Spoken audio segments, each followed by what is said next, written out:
कैसे हैं आप सब? बहुत अच्छे, बहुत बढ़िया। यहाँ पर फर्स्ट, सेकंड और फाइनल तीनों ईयर के बच्चे बैठे हैं। अच्छा, बहुत अच्छा। सबसे पहले ये बताइए कि मैथ्स स्टूडेंट होने के नाते आप सबसे ये पूछना बहुत ज़रूरी है कि मैथ्स का कौन सा ऐसा पार्ट है जो आपको सबसे ज़्यादा अच्छा लगता है, जिसको बनाते समय आपको मज़ा आता है और खुद पे गर्व महसूस होता है कि हाँ, हमने मैथ्स लिया है और मज़ा आ रहा है मैथ्स बनाने में। क्योंकि मैथ्स में बहुत सारी ब्रांचेज हैं, कैलकुलस है, एलजेब्रा है, ट्रिग्नोमेट्री है, डिफरेंशियल कैलकुलस है, क्या क्या नहीं है। तो आपको ऐसा कौन सा हिस्सा अच्छा लगता है, वो मैं आपसे जानना चाहता हूँ। आप में से कोई भी खड़े होकर के अपना विचार रख सकता है, बता सकता है। आप लोग के व्यू के हिसाब से ही हम आज के इस लेक्चर को आगे बढ़ाएंगे, क्योंकि मैं आपके मस्तिष्क को पहले पढ़ना चाहता हूँ कि आप लोग मैथ्स के बारे में क्या सोचते हैं।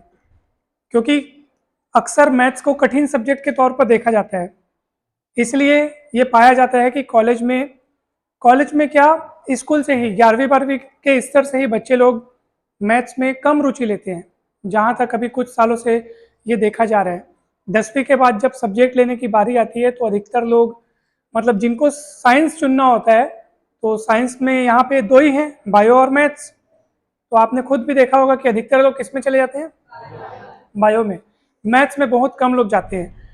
तो दो कारण हो सकते हैं। एक तो उनको मैथ्स एकदम भूत या हवा जैसा कठिन लगता होगा, 10th में मैथ्स में कम मार्क्स आते होंगे, तो वो लोग सोचते होंगे कि जब 10th में इतने कम मार्क्स आए, 10th में हमको मैथ्स इतना कठिन लग रहा है, तो 11वीं और 12वीं में तो मोटी मोटी किताबें हो जाती हैं, तब तो और कठिन लगेगा, इसलिए वो लोग बायो ले लेते हैं। लेकिन बाद में उनको बायो भी कठिन लगता है, क्योंकि कुल मिलाकर के समस्या सब्जेक्ट में नहीं है, समस्या हमारे खुद में होती है। मोटी किताबें तो सबकी होती है और सिलेबस तो सबका ज़्यादा होता है। सही बोल रहा हूँ ना? लेकिन आप लोग ने हिम्मत की और मैथ्स लिया, तो आप लोग वाकई में काबिले तारीफ है, काबिले तारीफ है। तो आप लोगों ने क्या सोच करके मैथ्स लिया? कोई भी अपना विचार रख सकता है। अच्छा लगता है मैथ्स में? क्या अच्छा लगता है? सब अच्छा लगता है। आप कौन से ईयर से हैं, मतलब BSc first year, second year, third year? Second year में आपके कितने परसेंट थे? 68%, 69, एक बढ़ गया। अच्छा, 69% आपको अभी मैथ्स में जो 3 पेपर्स हैं आपके, उनका नाम क्या है तीनों का?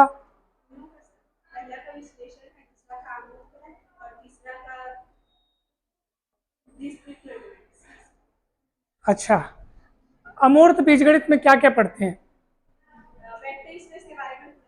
क्या होता है वेक्टर स्पेस?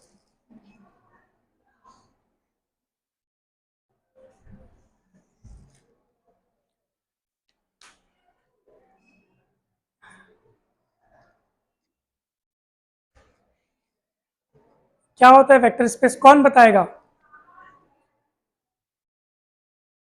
अच्छा लगता है लेकिन मैथ्स, ठीक है ना? अच्छा, ठीक है। अच्छा, विश्लेषण में क्या पढ़ते हैं बताइए? विश्लेषण अर्थात एनालिसिस, क्या पढ़ते हैं एनालिसिस में? इसमें क्या क्या पढ़े हैं? टॉपिक्स, चैप्टर के नाम बता दीजिए, यूनिट्स के नाम बता दीजिए। सीलो का प्रमेय बीज, अमूर्त बीज, हाँ हाँ जी, इसमें फोरियर सीरीज है। क्या होता है फोरियर सीरीज, बताइए।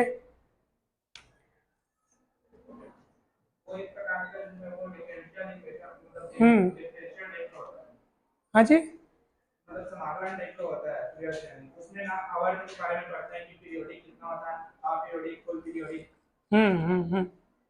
सही है। और क्या क्या पढ़े? एनालिसिस, एनालिसिस इतनी मोटी किताब है, फोरियर सीरीज तो 4-5 पेज में है। और बताइए।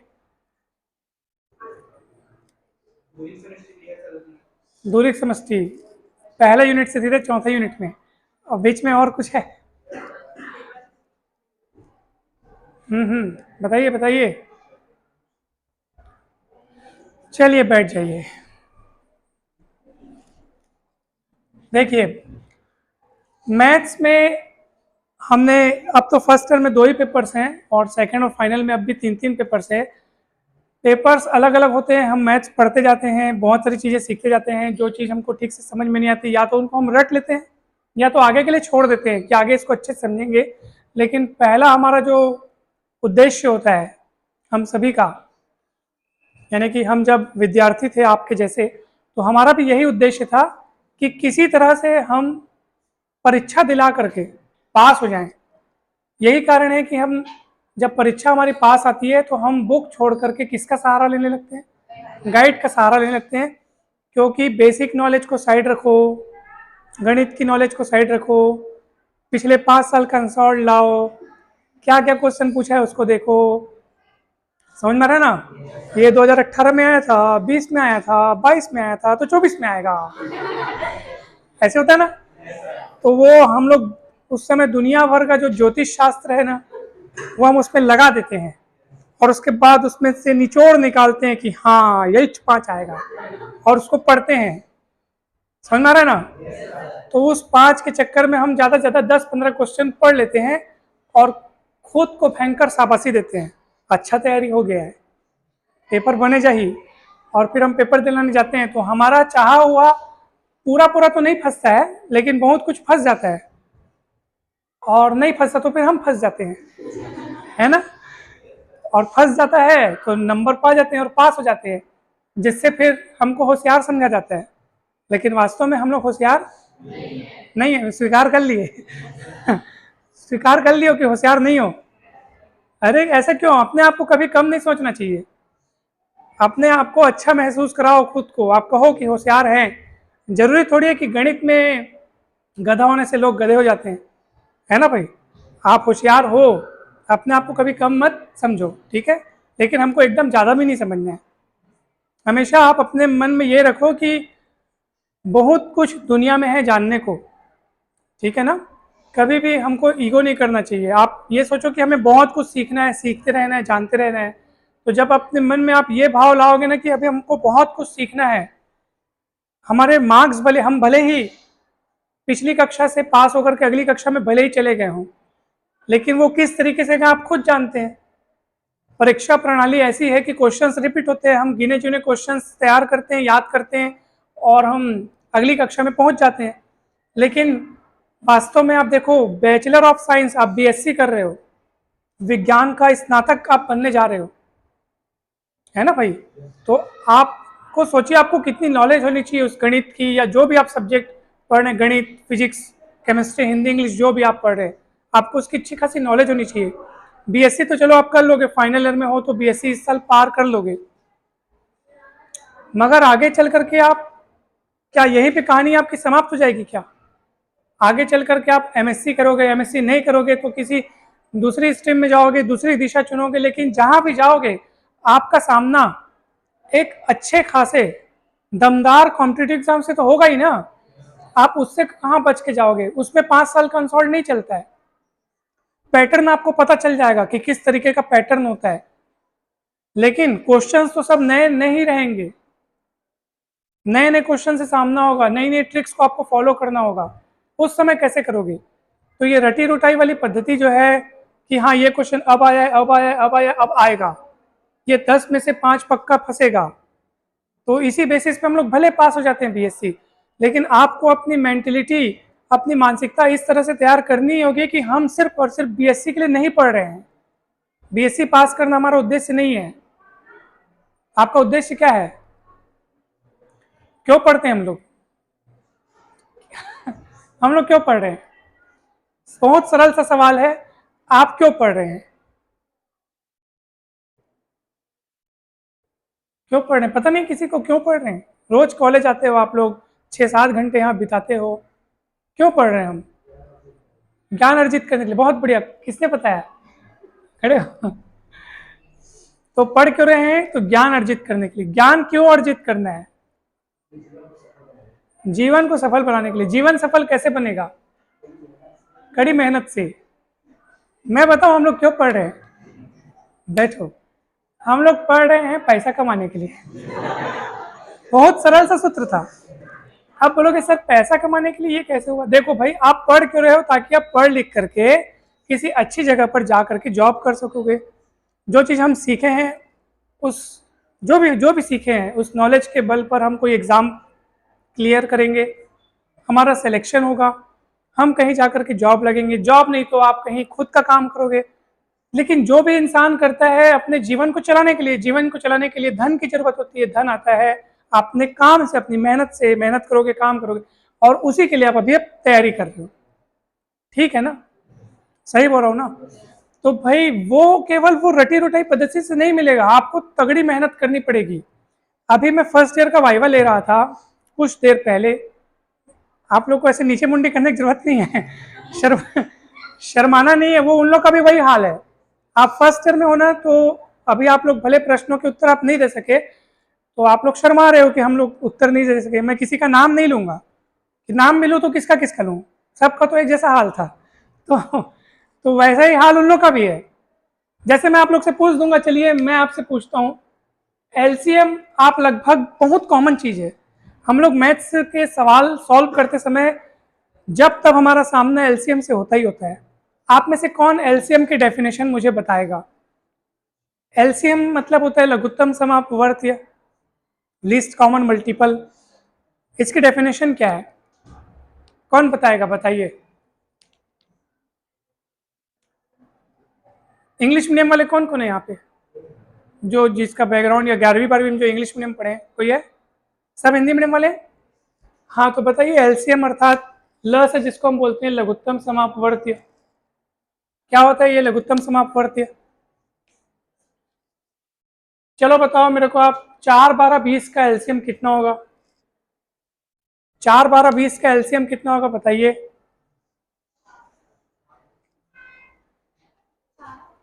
4 होगा एलसीएम। तो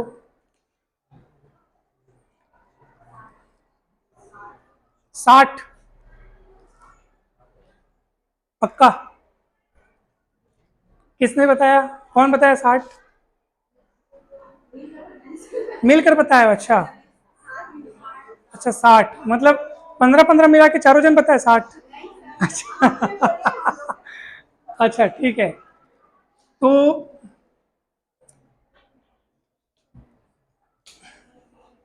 कैसे बताया आपने 60? आपने इसको ज्ञात किया होगा, फाइंड आउट किया होगा, कुछ इस तरीके से फाइंड आउट किया। ऐसे किया क्या आपने? बचपन में हम लोग ऐसे ही एलसीएम निकालना पड़े थे।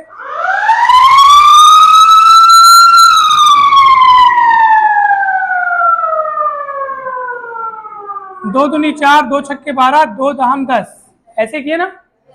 फिर 2 से जाएगा कि ये 2 एक कम 2, 2 3 6, 2 पंचे 10।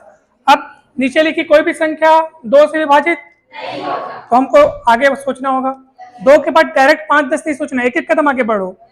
3 से जाएंगे क्या? चलो 3 से, ये तो एक छोटा है, छोड़ो हटाओ। 3 एक कम 3, 5 3 से विभाजित नहीं होता है। फिर अब 3 से नहीं जाएगा कोई भी, 5 से जाएगा, एक एक और ये एक। ठीक है, 2 दूनी 4, 12 पंचे 60। इस तरीके से 60 आपने एलसीएम निकाला। तो आपने ये समझ में आ गया कि सर एलसीएम कैसे निकालते हैं, हमको पता है। मगर जो इन तीनों का जो एलसीएम आया है 60, वो आखिर क्या बतलाता क्या है? एलसीएम मतलब होता क्या है, मैं आपको बता रहा हूं। ठीक है, एलसीएम का जो हिंदी नाम है लघुत्तम समापवर्त्य। लघुत्तम समाप लघुत्तम समापवर्त्य में से फिलहाल आप लघुत्तम शब्द को हटा दो तो क्या बचेगा? समापवर्त्य। समापवर्त्य में से आप सम को हटा दो तो बचेगा अपवर्त्य। ठीक है ना? क्या बचेगा? अपवर्त्य। अपवर्त्य कठिन शब्द लगता है, कई लोग अपवर्त्य क्या होता है पता नहीं, तो सरल शब्द सुन लो। अपवर्त्य मतलब होता है गुणज। क्या होता है? गुणज। इंग्लिश में मल्टीपल कहते हैं। ठीक है, अब गुणज शब्द मतलब होता है जो किसी के गुणे में आता हो। गुणे में आता हो कठिन लग रहा है तो ये सोचो कि पहाड़े में आता हो। क्या 12 3 के पहाड़े में आते हैं? तो 12 को आप 3 का गुणज बोल दो। ठीक है, क्या 60 12 के पहाड़ा में आता है? कैसे आता है? तो आप 60 को बोल सकते हो, 12 का गुणज बोल सकते हो। 60 को क्या बोल सकते हो? यानी कि गुणज हम उसको बोलते हैं कि अगर दी हुई संख्या उस बड़ी वाली संख्या को डिवाइड कर रही है तो वो बड़ी वाली संख्या इस छोटी संख्या का गुणज कहलाएगी। जैसे 4 60 को डिवाइड करता है क्या? करता है। आप डिवाइड करके देख लो, 60/4 करोगे तो 15 आएगा। तो 4 60 को डिवाइड कर रहा है, इसलिए 60 4 का गुणज कहलाएगा। बात समझ में आ रही है? गुणज, गुणज मतलब उस 4 में कुछ कुछ चीज का गुणा करके आप 60 को पा सकते हो। सही बोल रहा हूं ना? क्या 60 20 का गुणज है क्या? ठीक है ना? क्या 60 15 का गुणज है क्या? 12 का गुणज है क्या? ये तीनों का गुणज है क्या? 60 4 का भी गुणज है, 12 का भी गुणज है। ठीक है ना? अब मैं बात करता हूं 120 की। क्या 120 4 का गुणज है? क्योंकि 120 को 4 डिवाइड करता है 30 बार में। ठीक है ना? क्या 120 12 का गुणज है? 12 दाम 120। क्या 120 20 का गुणज है? 20 छक्के 120। तो आप बोलोगे सर 4 12 और 20 का 60 भी एक गुणज है, 120 भी एक गुणज है, 240 भी गुणज हो जाएगा। बात समझ आ रही? इतने सारे गुणज हो जाएंगे, बहुत सारे गुणज हो सकते हैं, लेकिन इन सभी गुणजों में से सबसे छोटा वाला कौन है? इसलिए उसको लघुत्तम गुणज बोल रहे हैं, लघुत्तम समापवर्त्य बोल रहे हैं। क्योंकि गुणज का एक मतलब अपवर्त्य भी होता है, और समापवर्त्य मतलब इन तीनों का समापवर्त्य। इन तीनों का एक कॉमन गुणज है 60।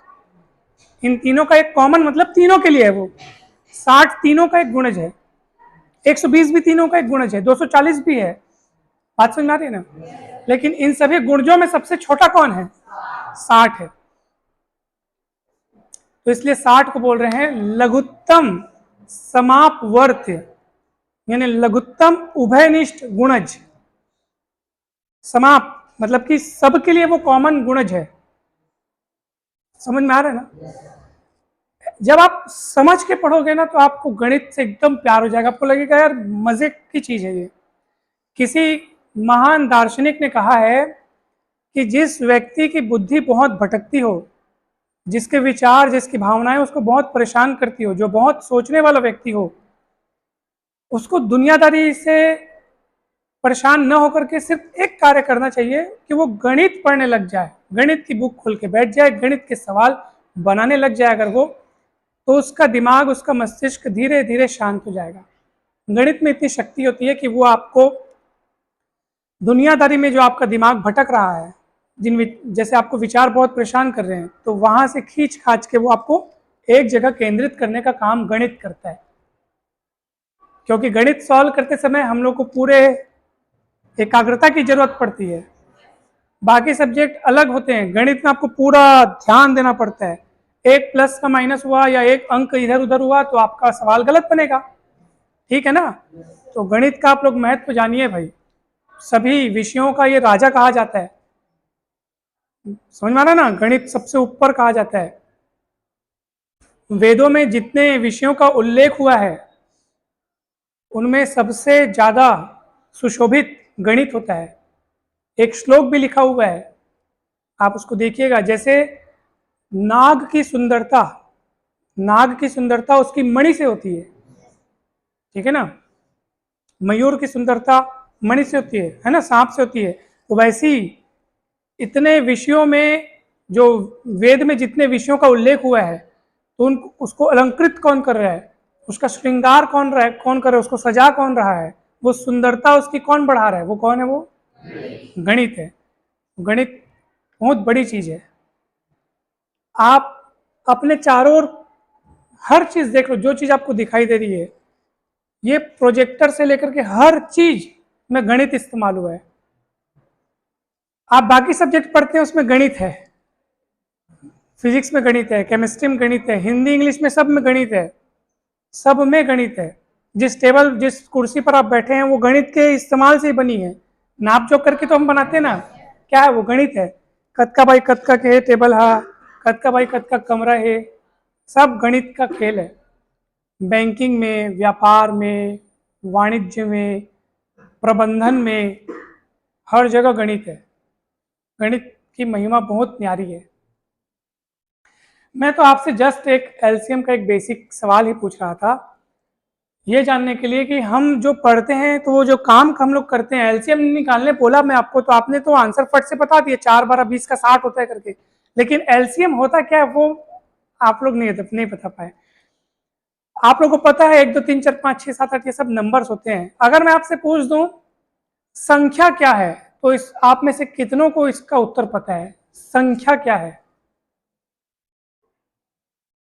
संख्या क्या है? कठिन प्रश्न है क्या? संख्या क्या है बताइए।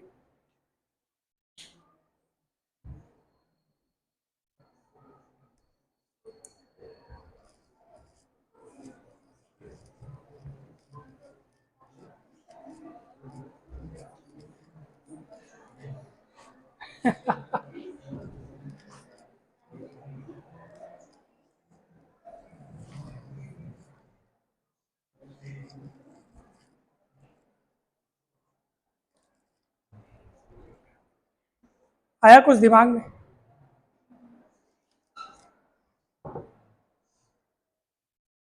वस्तुओं को गिनने के लिए अथवा उनकी मात्रा निर्धारित करने, कितना सरल है। यहाँ कितने बच्चे हैं, तो जो मैं उत्तर दूंगा वो आखिर संख्या के रूप में दूंगा, तो वो संख्या किस काम आ रही है? गिनने के काम आ रही है। तो वस्तुओं को गिनने के लिए अथवा उनकी मात्रा बताने के लिए, सही सही आकलन करने के लिए हमको जिन प्रतीकों की जरूरत पड़ती है उसको क्या बोलते हैं? संख्या। ठीक है ना। संख्या के बाद अगर मैं गणित में थोड़ा सा और अंदर प्रवेश करूं तो गणित का एक बहुत ही फेमस, बहुत ही प्रसिद्ध और सबसे ज़्यादा यूजफुल होने वाला जो शाखा बोलें या क्षेत्र बोलें वो है वैदिक गणित, जिसके बारे में आप सबने अच्छे से सुन रखा होगा। वैदिक गणित कितनों ने पढ़ा है? पढ़ा है आपने? कैसे? शिशु मंदिर में? अच्छा चलो, शिशु मंदिर में पढ़ा है, कम से कम उसका ये फायदा तो है ना भाई। वैसे शिशु मंदिर में पढ़ने के तो अनंत अनेक फायदे हैं, लेकिन उन सभी फायदों में से एक फायदा ये भी है कि वहाँ वैदिक गणित पढ़ाया जाता है, सिखाया जाता है। मैंने भी अपने चैनल में वैदिक गणित को एकदम जोर देते हुए बहुत सारे ट्रिक्स, बहुत सारे मेथड्स वैदिक गणित के ही बताए हैं। जैसे मैं यहाँ पे कोई संख्या लिख देता हूँ, आप मुझे बताइए इसका आंसर क्या आएगा। 542 गुणित 9999। तो अगर आप वैदिक गणित के बारे में नहीं जानते होंगे तो आपको पूरा एक एक गुणा करना पड़ेगा, जैसे आप गुणा करते हैं। जबकि वैदिक गणित की मदद से इसका उत्तर मात्र कुछ ही सेकंड्स में दिया जा सकता है। कोई बता सकता है इसका उत्तर क्या होगा? मैं बताऊं? देखो इसका उत्तर मैं लिख रहा हूं,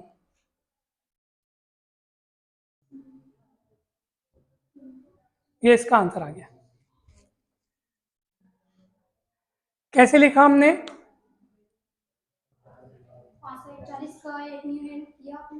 ये एक न्यूनयन पूर्वेण विधि से ये हल किया जाता है। ऐसी दो संख्याओं का गुणा इसमें किया जाता है जिसमें एक संख्या पूरी तरह से 999 वाली हो। ठीक है ना। इसमें कितने 9 हैं और ये कितने अंकों की संख्या है? तो अलग अलग है, वो 4 ठोक 9 है, ये 3 अंक की संख्या है।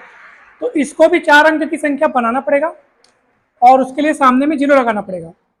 उसके बाद क्या करते हैं, आंसर के दो हिस्से होते हैं, दो हिस्सों में से जो लेफ्ट वाला हिस्सा है वो लेफ्ट वाले हिस्से को बनाने के लिए हम इस लिखी हुई संख्या से एक कम कर देते हैं।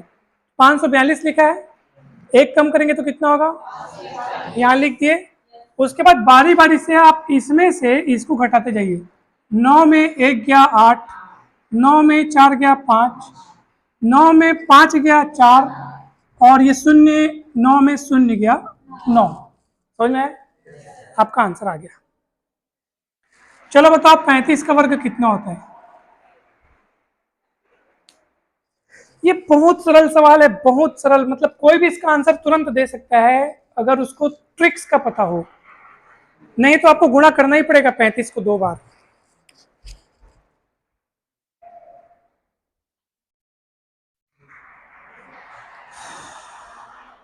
बताइए बताइए। हाँ बताइए। वो तो अभी तक तो कोई गुणा कर भी लेगा इतने देर में तो हम गुणा कर लेंगे। क्या इतना ही आंसर आया है? कैसे आया देखो, 35 का वर्ग मतलब ये एक नियम है कि अगर आपको दो अंकों की संख्या, कितने अंक, 35 कितने अंकों की संख्या है? और जिसके इकाई का अंक 5 हो, ठीक है ना, जिस मेथड की हम बात कर रहे हैं, शॉर्टकट ट्रिक से वर्ग निकालने वाला जो मेथड हम बात कर रहे हैं अभी, उसके इकाई का अंक 5 हो, दो अंकों की संख्या हो, तो वर्ग ज्ञात करने के लिए क्या किया जाता है? 5 का वर्ग लिख दो 25, और 3 को एक आगे वाले से गुणा करके लिख दो 3। एक आगे वाला कौन होता है? 3 चौक 12। आंसर आ गया। नहीं समझ में आया क्या? कैसे नहीं आएगा, मैं बताऊंगा तो आएगा ना। चलो चलो बताओ कितना आएगा? 24 गुणित 26 सॉल्व करना पड़ेगा, गुणा करना पड़ेगा सर, करना पड़ेगा। कीजिए कीजिए, देखते हैं कि कितना देर में आप आंसर ला पाते हो। हाँ बेटा, 624 कैसे लाए? सिंपल गुणा किया आप उसको। हाँ सरल तरीका है। इसमें कौन सा मेथड लगा है सर कि हम ऐसी दो संख्याओं का गुणा कर रहे हैं, ऐसी दो संख्याओं को गुणा कर रहे हैं जिनमें इकाई इकाई अंकों का योग 10 है। आप देख लो 4 और 6 कितना होता है? 10 है ना। तो ऐसी संख्याओं को गुणा करने के लिए आप कुछ मत करो, इकाई इकाई को गुणा कर दो, 6 चाऊ, और ये सेम सेम है। याद रखे कि इकाई इकाई अंक छोड़ करके जो बचे हुए अंक वो सेम सेम होने चाहिए। क्या होने चाहिए? सेम, एक जैसे होने चाहिए। तो कितना लिखा है? 2 2, एक बढ़ा के गुणा कर दो, 2 3, आपका आंसर आ गया। समझ में आया कि नहीं आपका? कठिन तो नहीं लगा? अच्छा चलो बताओ, इसको गुणा करके बताओ। चलो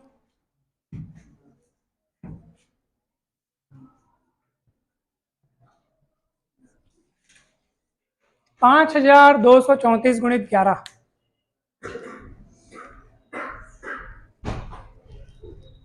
इसको कितने देर का रखेंगे सर इसको? इसको जितना जल्दी खत्म आपके ऊपर है। मैं वो भर देता हूँ।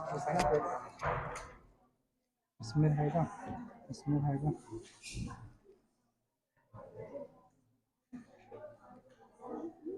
बेसिक पे क्या लिखेंगे? बेसिक पे में कितने? 57 है क्या बेसिक पे? उसका इसका हम ग्रेड पे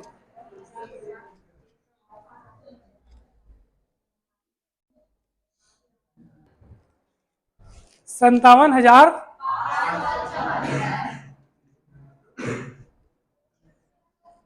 इतना ही है?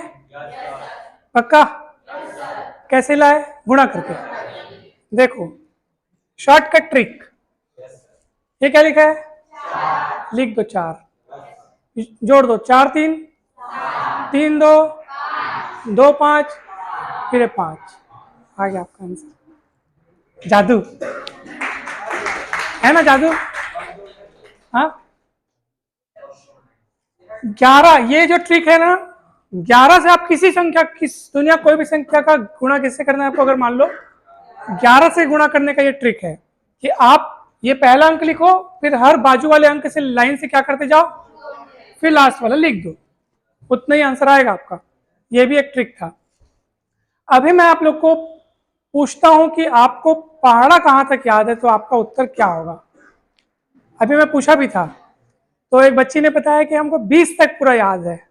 तो मैंने पूछा ठीक है 18 का बताइए, नहीं तो याद था उसको 18 पंचे 90, उसके बाद वो तो हम निकाल लेंगे तो पहाड़ा तो बन जाता है, गुणा करने से पहाड़ा बन जाता है, बनता है ना।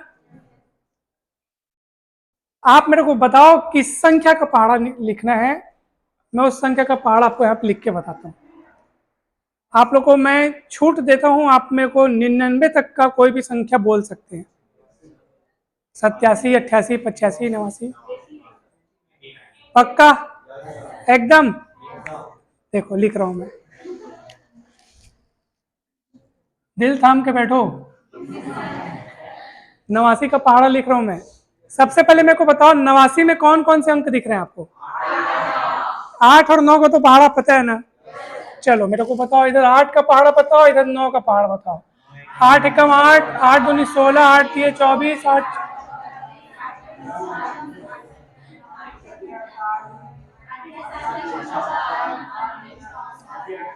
64। हाँ सही है ना?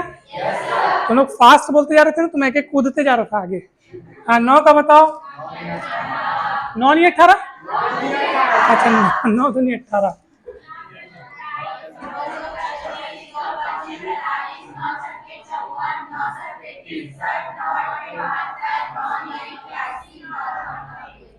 पक्का?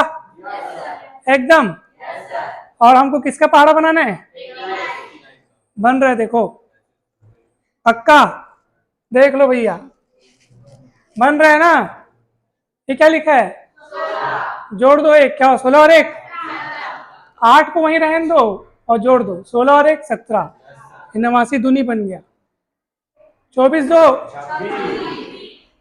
7 को वहीं रहने दो, ठीक है ना? 32 3 6 को वहीं रहने दो। 40 4 5 को वहीं रहने दो। 48 5 4 को वहीं रहने दो। 53 और 4। बात समझ आ रही है? बन गया। 89 पड़ा बनते जाएगा। 56 6 3 को वहीं रहने दो। 64 और 7 2 को वहीं रहने दो। 72 8 1 को वहीं रहने दो, ठीक है ना? 80 और 9 0 को वहीं रहने दो। बन गया 89 का पहाड़। किसी भी संख्या का पहाड़ बन जाएगा। आपको अगर ऐसा लग रहा है फेकुला जी है, फेंक रहे हैं सर करके, कुछ भी बता रहे हो, तो आप गुणा करके देख लो। जैसे मैं 89 गुणित ये एकम दूनी तिया चौक पंचे छक्के, ठीक है? 89 गुणित 6 करके देख ले तो इतना ही आना चाहिए, ठीक है ना? 6 निया हासिल आई 5, 6 अट्ठे 48 5 आया उतना ही। पहाड़ा बन गया 89। कोई भी संख्या का पहाड़ा बना सकते हो आप। अच्छा लगा ट्रिक? चलो अगर मैं आपको एक समीकरण दूं तो क्या आप इसको हल कर लोगे क्या? देखते हैं कौन कितने देर में इसको हल करके बता पाता है। वर्ग समीकरण का नाम आप सबने सुना होगा।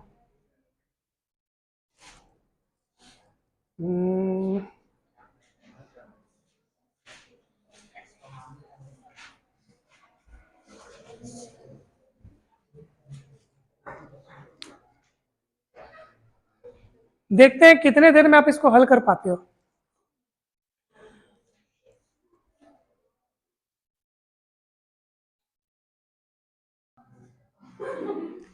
आप गौर से देखो, इन दोनों को देखो गौर से, एकदम घूर के देखो।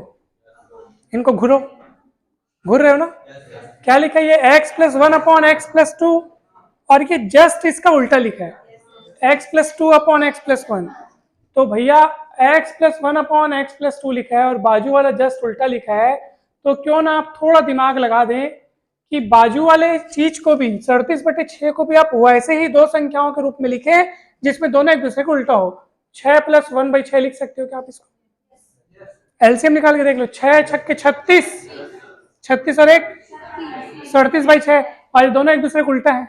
6 1/6 उल्टा है ना? तुलना कर लो। अगर आप इसको 6 कहोगे तो इसको 1/6 बोल देना, या अगर आप इसको 6 बोलोगे तो उसको 1/6 बोल देना। बात समझ में आ रही है ना? किसी भी एक को बराबर कर लो। ये अगर इसके बराबर हो जाएगा तो वो उसके बराबर कर दो, आपका आंसर मिल जाएगा सर। देख लो, गुणा करो। x प्लस 1, 6x प्लस कितना हो जाएगा बेटा? 12, है ना? x वाला एक साइड करते हैं, 12 को उधर ले जाओ तो 1 में 12 गया तो -11 हो जाएगा, और x इधर जाएगा तो 5x -11, x का मान -11/5। समझ में आया कि नहीं बता दो। कोई डाउट है तो पूछ लो, ठीक है ना? कोई डाउट? अब ये तो वही चीज है, देखो सर, ये इसको पलटोगे तो आपको यही मिल जाएगा वापस, तो यहां से भी -11/5 आएगा, ठीक है ना? तो अगर मैं दूसरा ऑप्शन चुना होता तो क्या होता? अभी मैंने इसको इसके बराबर और इसको इसके बराबर रखा है ना भाई, दूसरा ऑप्शन चुना होता तो क्या होता, अगर मैं इसको इसके बराबर रख देता और इसको इसके बराबर रखता तो x का एक और मान मेरे पास आ जाता, और दो मान आने भी चाहिए। पूछो क्यों? वर्ग समीकरण है ये। आप जिस तरीके से बना रहे हो उसमें क्रॉस मल्टीप्लाई करके फिर वो तिड़िंग बिड़िंग क्या क्या गुणा भाग कर रहे हो ना, x का कितना घात आ रहा है, तो इसका अर्थ है कि इसके दो आंसर आएंगे ही आएंगे। एक आंसर आ गया, एक आंसर कब आता है, जब आप इसको इसके बराबर मानते और इसको इसके बराबर मानते, तो दूसरा आंसर आ जाता। सरल था कठिन था? सरल था। तो दिमाग, मैं जो आपको समझाना चाह रहा हूं वो यही है, गणित सिर्फ मेहनत करने का नाम नहीं है, गणित है दिमाग लगाने का काम है, समझने का काम है, गहराई में उतर करके उस पर डूबने का काम है, वही है गणित। आप जब इसमें गहरे उतरेंगे ना तो आपको इतना मजा आ जाएगा कि आप पूछिए ही मत। चलिए मैं आपको और कुछ बेहतरीन बेहतरीन ट्रिक्स बताता हूं। आपको मजा आ रहा है कि नहीं आ रहा है? आप बोर तो नहीं हो रहे ना? बोर होंगे तो बताना।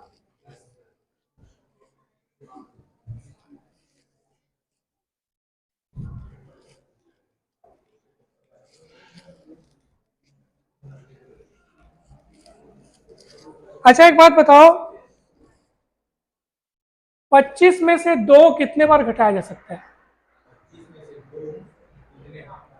25 में से 2 कितने बार घटाया जा सकता है? 12 बार? एक बार? क्यों? हाँ गुड। 25 में से 2 सिर्फ एक बार घटा सकते हो, क्योंकि एक बार घटाने के बाद अब वो 25 नहीं रहेगा। वो तो 23 बन जाएगा ना, है ना? गुड। तुम लोगों को कैसे पता चला?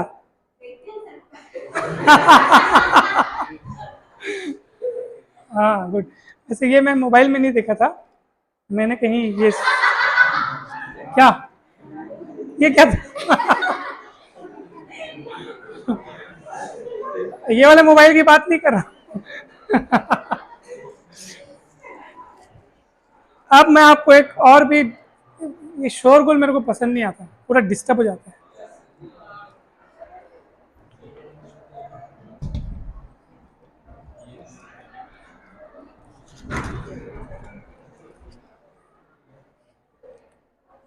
अब मैं एक लास्ट आपको एक ट्रिक बताता हूं जो मैं अक्सर बताया करता हूं बच्चों को, कैलेंडर ट्रिक।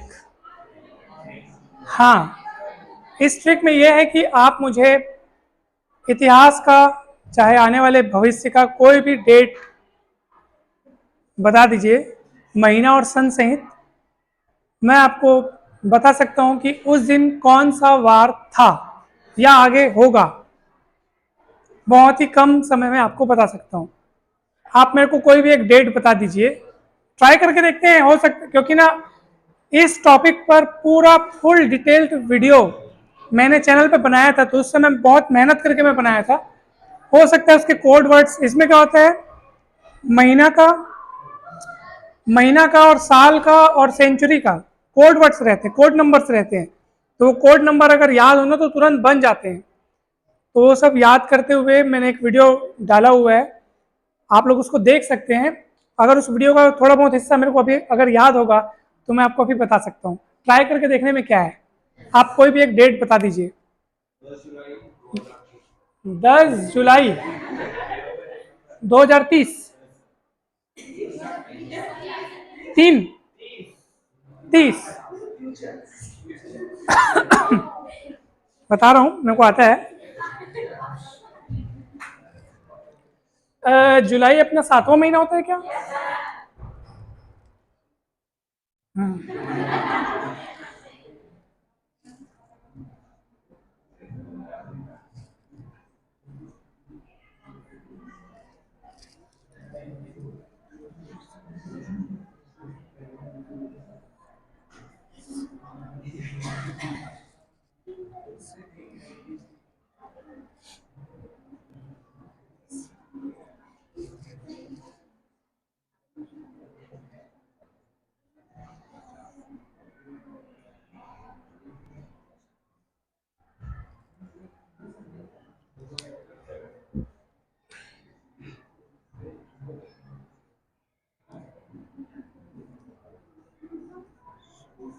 शनिवार को 0,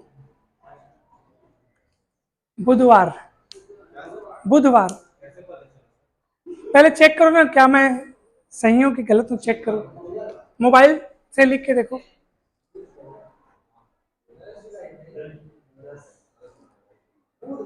पकड़ा बुधवार, सही बताओ, मोबाइल में चेक किए? मैं भी बुधवार बताया ना? हाँ सही है। ट्रिक मैं बता सकता हूँ आपको, मगर ये सब जो लिखा हूँ ना मैं, वो सब कोट्स हैं, महीनों के कोट्स। ये जो 2030 है तो ये 30 को लेकर के अलग कोट तैयार हुआ है। 2000 हमारा जो सेंचुरी ईयर है 2000 उसको लेकर अलग कोट तैयार हुआ है।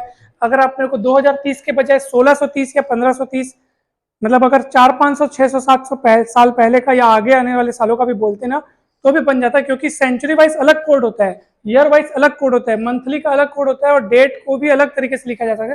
फिर सबको जोड़ करके 7 से डिवाइड करने के बाद शेषफल जो बचता है ना, तो 7 वार होते हैं हम लोग के, शेषफल के अकॉर्डिंग हम लोग वार का फिर निर्धारण करते हैं। आप लोगों को अगर देखना हो तो आप मेरे चैनल पे देख सकते हैं, मैं आपको चैनल का नाम बता देता हूँ। ये तो कैलेंडर के ट्रिक के लिए बस नहीं बोल रहा हूँ मैं आपको बोल रहा हूँ कि गणित में जैसे भी हम लोग, मैं आपको एलसीएम पूछा था, तो चैनल पर मैं ना ये कोशिश करता हूँ कि मैं ऐसे छोटे छोटे वीडियोस डालूं जो बेसिक नॉलेज से भरे हों। कम से कम 700-800 वीडियो, हर वीडियो छोटा छोटा रहेगा, हर एक शॉर्ट्स में भी आप ना बहुत कुछ चीज सीख जाएंगे, बहुत, मतलब इतना मजा आ जाएगा। जैसे मैं यहाँ पे एक लिख दिया, चलो मेरे को एक बात बताओ, 54 की घात में 1028 या कुछ और लिख दो, जो आपका मन करे वो लिख दो, और मैं आपको बता सकता हूं कि उसके इकाई का अंक क्या होगा। जैसे मैं यहाँ पे लिख दिया 3486, ऐसे कुछ भी लिख दिया, ठीक है। 54 की घात में कितना लिखे? 3400, और आपको बताना है इकाई अंक क्या होगा। इकाई अंक बोलने का मतलब ये है कि जैसे मैं बोल दिया 4 की घात 3 तो कितना आता है, तो इकाई का अंक क्या है ना भाई, समझ में आ रहा है? ऐसे ही सोचो 54 की घात अगर इतना सारा करेंगे तो इकाई अंक क्या आएगा, तो क्या 54 को आप इतने बार गुणा करते थोड़ी बैठे रहोगे? तो इसका शॉर्टकट ट्रिक है, अपन तुरंत बता सकते हैं। मैं बताऊं आपको, देखो 4 की घात 1 करने से क्या आता है, 4 की घात 2 करने से क्या आता है, इकाई में क्या आया, 4 की घात 3 करने से क्या आता है, इकाई में क्या आया, 4 की घात 4 करने से आता है 256, इकाई में क्या आया, 4 की घात 5 करने से आता है 1024, इकाई में क्या आया। अब आप पैटर्न में कुछ चेक कर लो, 4 6 4 6 4 6, जब जब 4 की घात में विषम विषम घात होती है, जब जब 4 में कितनी घात होती है, 4 4 की घात में विषम विषम संख्या होती है, तब तब उसके उत्तर में इकाई अंक में 4 4 होता है। जब जब 4 की घात में सम सम संख्या होती है तो उसके आंसर में इकाई अंक में 6 6 होता है। अब ये 3486 कैसी संख्या है, तो समझ जाओ इसके इकाई अंक में क्या होगा, 6 होगा। समझ में आया कि नहीं? ट्रिक समझ में आया? ऐसा आपको ट्रिक लगाना है। तो ये तो एक नमूना था, ऐसे ना बहुत सारे ट्रिक्स, बहुत सारे फॉर्मूले, कुछ मैजिकल चीजें, वो सब मैंने वीडियो पे डालते जाता हूँ क्यों, वो एक ऐसी चीज है जहाँ पे हम पोस्ट करके बहुतों तक अपनी बात पहुंचा सकते हैं।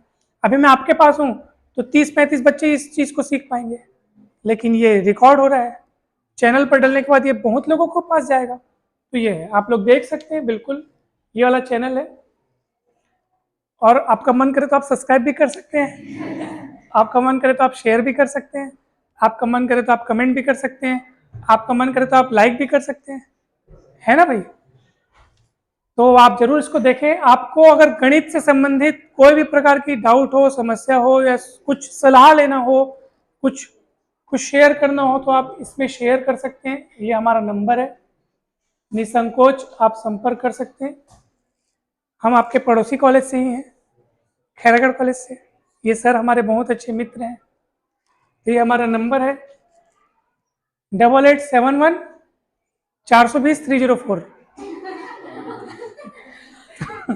तो मैं इसको ना हिंदी में बोलता हूँ तो अच्छा लगता है बोलना, 8871 420 304। ठीक है, ओके, बहुत बढ़िया, गुड डे, उस दिन गुड डे था।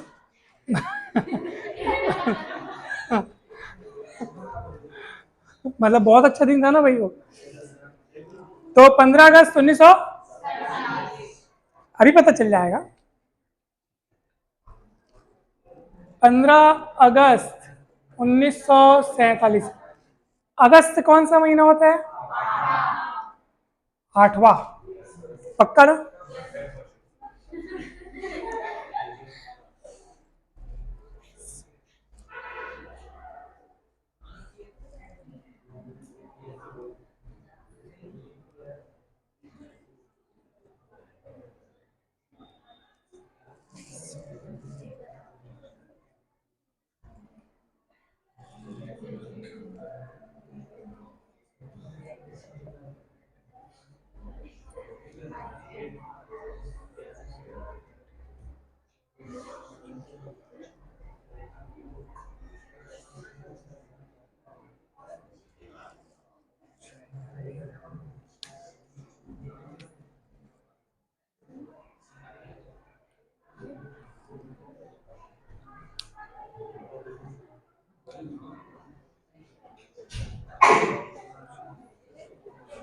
शुक्रवार। शुक्रवार चेक करो है कि नहीं है। मोबाइल में लिखो ना जी। 15 अगस्त 1947 शुक्रवार है। मैं भी शुक्रवार बताया ना? मैं शुक्रवार बताया? हाँ, शुक्रवार।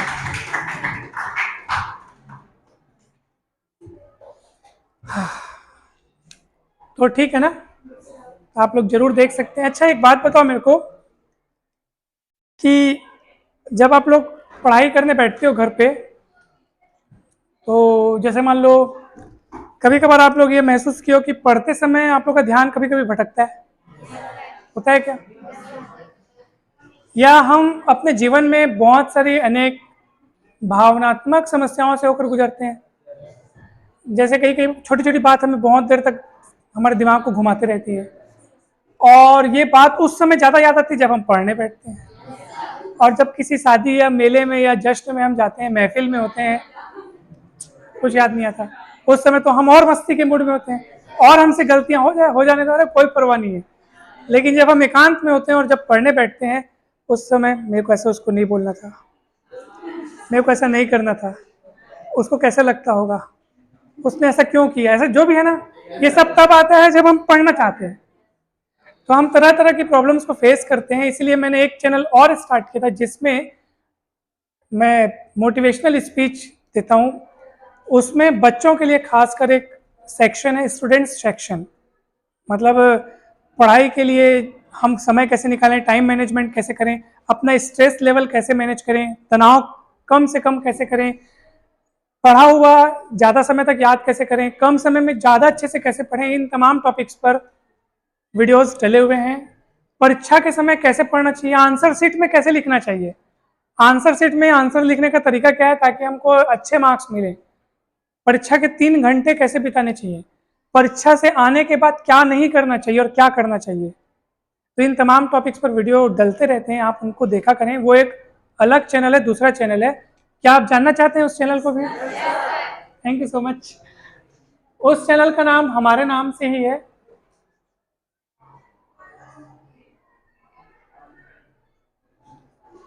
मुकेश वाधवानी। और एक चैनल का नाम क्या बताया था? ये स्टडी चैनल है। आप लोग कितने लोग हैं टोटल? 3 3 6 3 9 3 12 3 15 4 19 3 22 5 27 27 लोग बस हो ना। 27 के 27 अगर सब्सक्राइब करेंगे ना तो अभी 922 हुआ है, नहीं 924 हो गया है। 26 हो गए क्या? Thank you so much. तो 26 हो गए हैं। तो पूरे लोग अगर सब्सक्राइब करते हैं तो ये 950 से ज़्यादा हो जाएगा, कुछ दिनों में 1000 हो जाएगा। फिर मेरे चैनल में भी के लिखा हुआ दिखेगा ना, तो के लिखा हुआ दिखेगा तो ज़्यादा खुशी होगा। तो आप लोग सब लोग सब्सक्राइब करना, ठीक है? और एक और होशियारी मारना चाहता हूँ मैं आपको, बताता। देखो हम लोग को क्या करना चाहिए कि नहीं, एक्चुअली ना मैं आपको एक बात बता रहा हूँ, वो भले मैं खुद से बता रहा हूँ लेकिन मैं उस पर आप लोग को एक सीख देना चाहता हूँ। हम लोग भले गणित के विद्यार्थी हैं, अर्थात हमारे पास बहुत सारे सब्जेक्ट्स है पढ़ने के लिए, गणित, फिजिक्स, केमिस्ट्री, अर्थात हम लोग साइंस के विद्यार्थी हैं। होता क्या है, हम इस चीज़ को गंभीरता से लेते हैं। मतलब हम लोग को ये लगता है कि अगर हमको बहुत अच्छे से पढ़ाई करनी चाहिए, बाकी कामों से ध्यान हटाना चाहिए, केवल पढ़ते रहो पढ़ते रहो। जीवन में यही सब कुछ, जीवन बहुत बड़ी चीज़ है, एक बार बस मिलता है, ठीक है ना। मरने के बाद क्या होगा कोई नहीं जानता है, तो ज़िंदगी को पूरे शिद्दत से, पूरे मज़े के साथ जीना चाहिए। तो इसलिए आप पढ़ाई के साथ साथ अन्य दिशाओं में भी अपने शौक़ को पूरा करें, जो जो आपके इंटरेस्ट फील्ड है। किसी को खेलना अच्छा लगता है, किसी को गाना, किसी को गाना बजाना, किसी को गाना गाना, किसी को पेंटिंग करना, किसी को चित्रकारी करना, किसी को मूर्ति कला, है ना भाई, अच्छा लगता है ना। तो मेरे को गाना बजाना अच्छा लगता है। हाँ, गाना बजाना बोला मैं, गाना गाना नहीं बोला, गाना बजाना अच्छा लगता है, ठीक है ना। तो इंस्ट्रूमेंट वगैरह मैं थोड़े बहुत प्ले करता हूँ, उन लोग जानते हैं। संजना और मुस्कान वो हमारे पास पढ़े हैं, मेरी सिस्टर के पास पढ़े हुए हैं। तो मेरा एक चैनल और है तो उसका नाम भी बता दूं क्या? म्यूजिकल मुकेश। इसमें आपको म्यूजिक के वीडियोस दिखेंगे और मैं गाना गाते हुए भी दिखूंगा। हाँ हाँ, वैसे नहीं, गाना कोई और गा रहा होता है, मैं एक्टिंग करता हूँ उसमें।